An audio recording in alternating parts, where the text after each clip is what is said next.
딸아이가 처음 새벽에 울기 시작한 날 나는 바로 느꼈다. 이건 평소에 듣던 울음이 아니었다. 배가 고플 때도 기저귀가 불편할 때도 아닌 무언가를 보고 겁에 질렸을 때 나오는 울음이었다. 시계를 보니 새벽 2시 58분.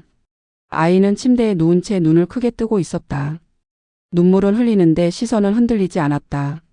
마치 이미 무서운 걸 보고 굳어버린 사람처럼.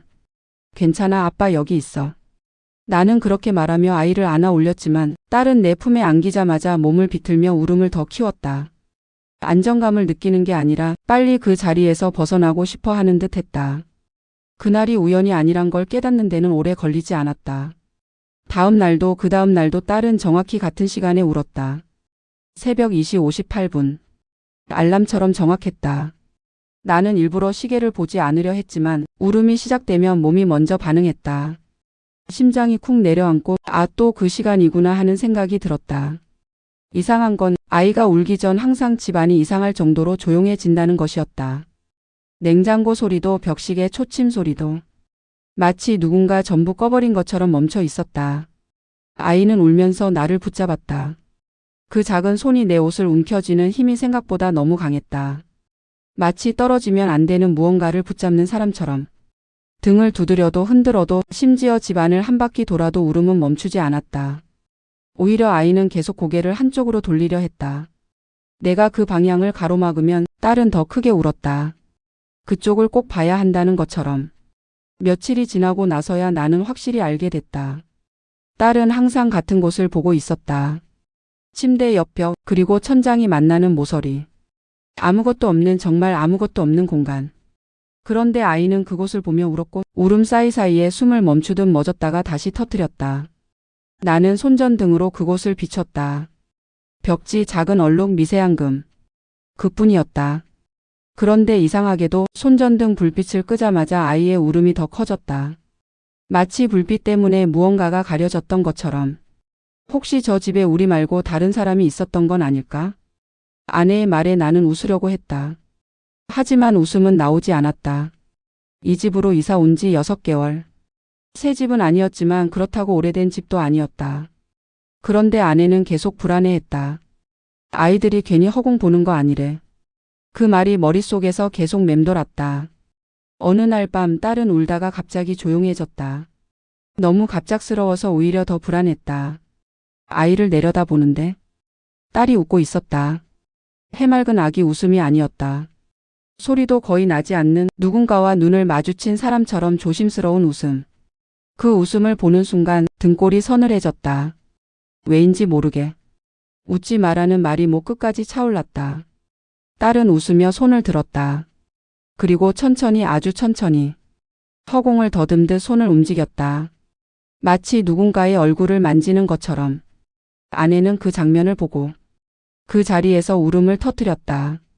여보 저거 정상 아니야? 딸은 손을 움직이다가 갑자기 손을 움켜쥐었다. 아무것도 없는 공간에서 무언가를 잡은 것처럼. 그날 밤 아내는 악몽을 꿨다. 꿈속에서 아내는 방 문을 열었는데 낯선 여자가 딸을 안고 있었다고 했다.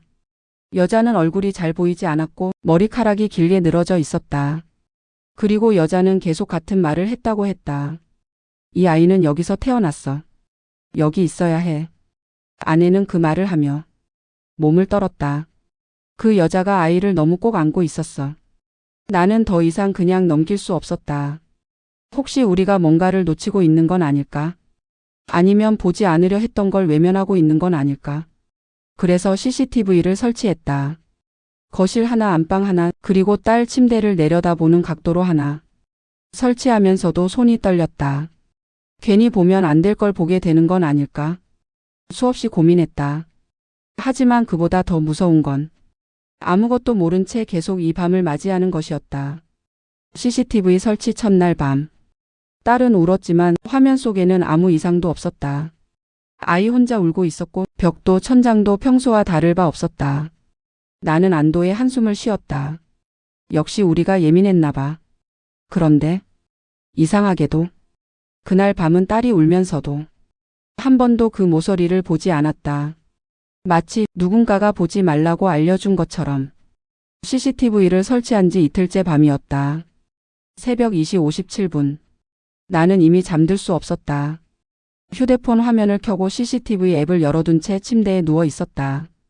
2시 58분. 정확히 그 순간 딸의 울음이 시작됐다.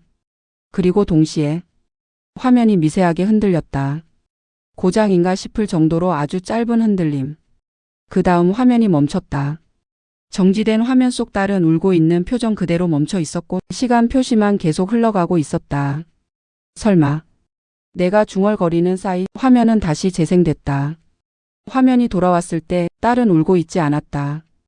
방 안은 이상할 정도로 조용했고 딸은 침대에 누운 채 정확히 카메라를 바라보고 있었다.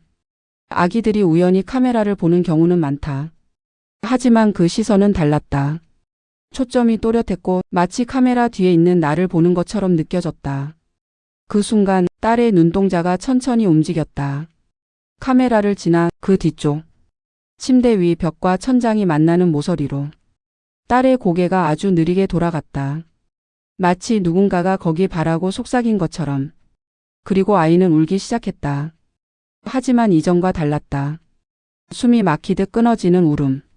목소리가 갈라지는 소리. 그 울음 속에는 분명한 공포가 담겨 있었다. 나는 방으로 뛰어갔다. 불을 켜자 딸은 다시 내 쪽을 봤다. 그리고 아무 일도 없었다는 듯 울음을 멈췄다. 다음 날 아침 나는 밤새 녹화된 영상을 다시 확인했다. 문제의 시간대. 새벽 2시 59분부터 3시 4분까지. 영상은 정상적으로 저장되어 있었다. 하지만 이상한 점이 하나 있었다. 딸의 울음이 가장 심했던 시간, 소리가 거의 녹음되지 않았다. 울고 있는데 소리가 없다. 마치 누군가가 그 순간의 소리만 지워버린 것처럼. 아내에게 영상을 보여주려 했지만 아내는 고개를 저었다. 나 못 볼 것 같아. 왜? 왠지 보면 안 될 것 같아. 아내는 그날부터 새벽이 되면 거실로 나가 있었다. 딸방 근처에도 가지 않았다. 그날 밤 아내는 또 같은 말을 했다.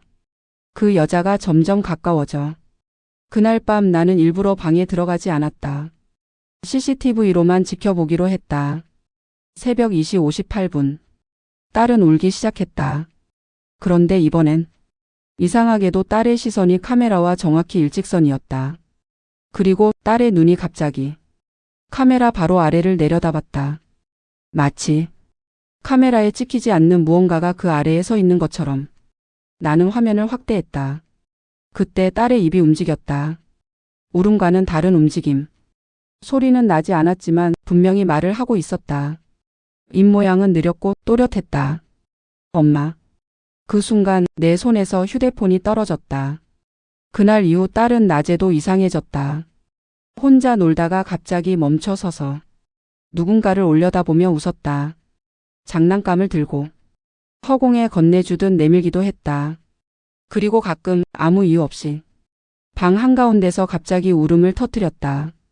마치 누군가를 잃어버린 것처럼. 나는 결국 집의 과거를 알아보기로 했다. 부동산에 전화했고 이전 거주자 이야기를 들었다. 이 집에는 우리 이전에 신혼부부가 살았다고 했다. 그리고 그 부부는 아이를 하나 잃었다. 사인은 기록에 남아있지 않았다. 다만 사고 이후 급하게 이사 나갔다는 말만 남아 있었다. 그날 밤 CCTV 화면을 보고 있던 나는 숨이 멎을 뻔했다. 딸이 울다 말고 웃었다. 그리고 화면 왼쪽 아래 카메라 사각지대 경계에서 무언가가 천천히 일어났다.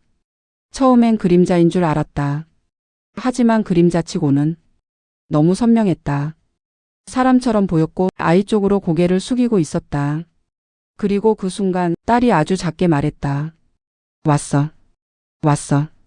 딸의 입에서 나온 그 말은 놀람도 두려움도 없는 목소리였다. 마치 기다리던 사람을 확인하는 인사처럼 차분했다.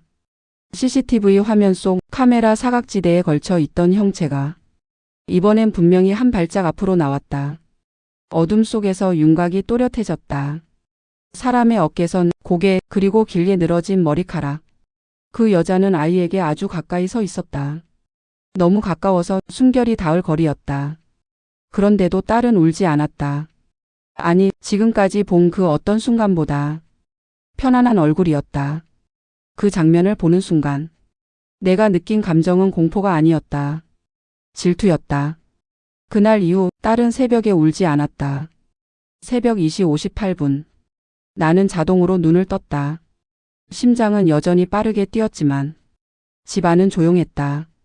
CCTV 화면 속 딸은 눈을 뜬 채로 침대에 누워 있었고 천장을 바라보고 있었다. 그 시선은 더 이상 벽 모서리가 아니었다. 마치 천장 너머 누군가를 바라보는 시선. 딸은 가끔 미세하게 고개를 끄덕였다. 누군가의 말에 대답하듯. 그 침묵이 울음보다 훨씬 더 무서웠다. 아내는 결국 무너졌다. 딸이 울지 않기 시작한 지 사흘째 밤 아내는 아이방 문 앞에 주저앉아 울었다. 저 여자는 나보다 딸을 더 오래 안아봤을 거야. 아내는 고백했다. 사실 임신했을 때부터 이 집에서 혼자가 아니라는 느낌이 들었다고. 밤마다 배를 쓰다듬고 있으면 누군가 옆에서 같이 손을 얹는 기분. 그리고 새벽마다 이유 없이 눈물이 났다고 했다. 그 여자는 엄마야. 그 말을 듣는 순간 나는 부정하고 싶었지만 부정할 수 없었다. 그날 밤 나는 다시 그 여자를 만났다. 이번엔 꿈이 아니었다. 눈을 뜨고 있었고 몸도 움직일 수 있었다. 아이방 문 앞에 그 여자가 서 있었다. 너도 알고 있었잖아. 이 아이가 처음 울던 날. 그 순간 잊고 있던 감각이 되살아났다. 딸이 태어나 처음 울었을 때 나는 설명할 수 없는 낯설음을 느꼈다. 기쁨보다 먼저 어딘가 어긋났다는 감각. 그 여자는 말했다. 이 아이는 2번 태어났어. 서류는 단서일 뿐이었다. 진짜는 집안에 남아 있었다.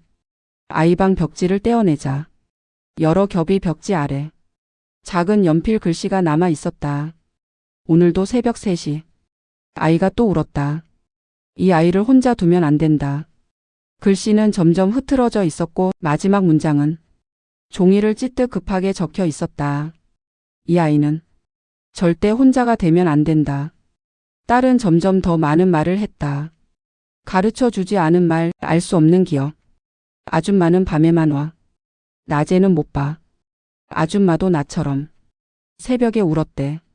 그래서 나를 안아줬대. 나는 떨리는 목소리로 물었다. 아줌마는 왜 여기 있어?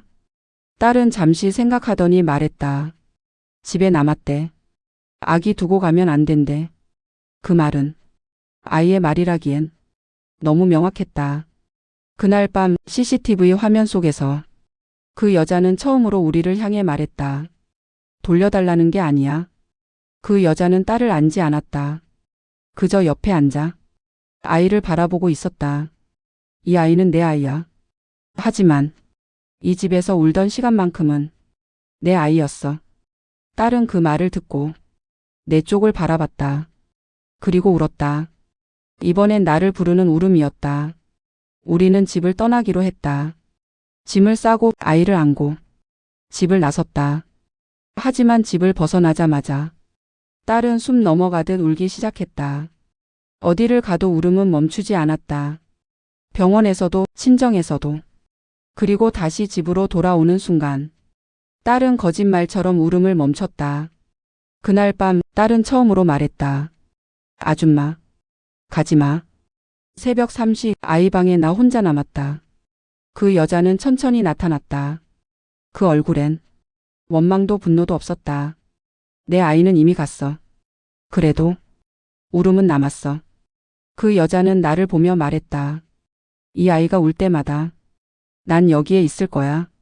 나는 고개를 끄덕였다. 그 순간 부모로서 할 수 있는 선택이 그것뿐이라는 걸 알았다. 그날 이후 딸은 새벽에 울지 않는다. CCTV에도 아무것도 찍히지 않는다. 하지만 가끔 딸은 잠들기 전 빈 공간을 향해 손을 흔든다. 아줌마 잘 자. 그리고 나는 안다. 딸이 새벽마다 울던 이유는 혼자가 아니기 위해서였다는 것을.